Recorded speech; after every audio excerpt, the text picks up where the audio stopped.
for the time being continue a little more debate on who deserves to be number 2 in the first BCS poll, Florida State or Oregon. And who better to join us than our 2 insiders? We have Jill Savage with us on the Oregon side and Brandon Mellor representing Florida State. Jill, you start. Give me your thoughts on why Oregon should be number 2 and not FSU.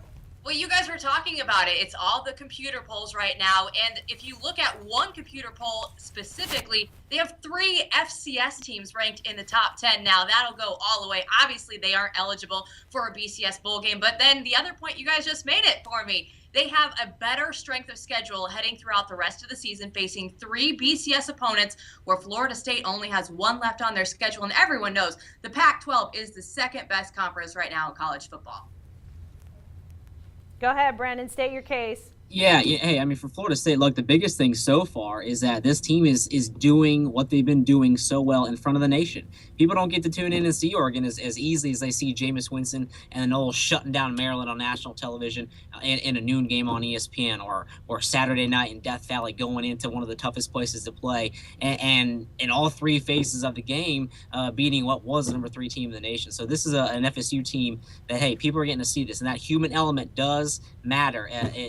As small a point of that is, it does matter in this occasion. And as far as FSU goes, if they keep playing the way they've been playing and they keep rolling up these wins with these big-time performances, it's going to be tough to keep them out of that national championship game. Well, Brandon, I think so much of the focus on these 2 teams, and understandably so because you've got 2 Heisman candidates in Mariota and Winston, has been on the offense. But let's go to the defensive side of the ball. Break down for me FSU's defense, top 5 in the country in points allowed and in pass defense, and really gave Taj Boyd a hard time Saturday night.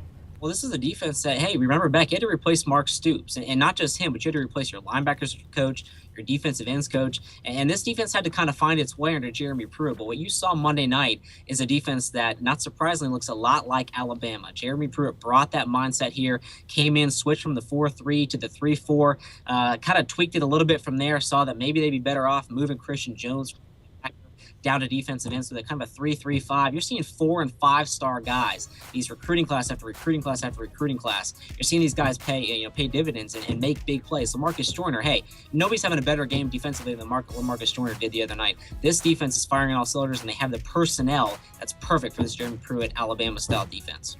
Hey, don't slouch on Oregon's defense. The offense obviously gets all the accolades, but the defense is 12th in the nation right now in scoring defense, only giving up 17.5 points per game. They had questions at the linebacker spot coming into the season, but those are all taken care of. They only 18 yards rushing, so this is a different Pac-12. You don't see those 52-50 wins anymore. They're actually playing some defense out west, and to your point about the time slot, Oregon's going to be in that exact same time slot this weekend that Florida State was last weekend. Glad we are shedding some light on the other side of the ball. Jill and Brendan, thank you so much.